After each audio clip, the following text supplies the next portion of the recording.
Well, speeding drivers beware. New cameras are rolling in the city of Milton. Police say they are cracking down on problem areas where too many cars are blowing through red lights and speeding past parks and school zones. Right now, it's just a warning period, but as our Pierce County Bureau Chief Connor Board reports, those tickets are about to get real and expensive.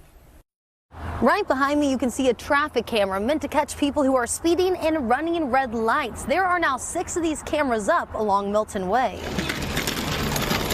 This intersection at 28th Avenue in Milton WA is one Bernie Larson walks frequently. I'm an outdoors person. I gotta have my fresh air and sunshine. It's also where she was nearly struck by a car. When you almost bite the dust, you know, you remember. The car was turning while she was in the crosswalk. She says drivers don't pay enough attention and are often speeding. They should be slowing down. This intersection, along with the park zone and school zone on Milton WA, are now being monitored by traffic cameras. First month, drivers will just receive warnings in the mail, but starting November 6th, they will get fines. Oh, yes. It'll keep some of us alive, in my opinion, anyway. In just the first 9 days, the cameras captured around 1,500 drivers violating traffic laws. Residents say drivers cut through Milton to avoid backups along nearby highways and I-5. These little podunk streets that used to be nothing are now heavily trafficked. They say the cameras are needed to protect kids. I don't want to be a recipient of a ticket, but I think it's a good thing. We have people who are not stopping at stop signs. We have people that are running red lights. We have people that are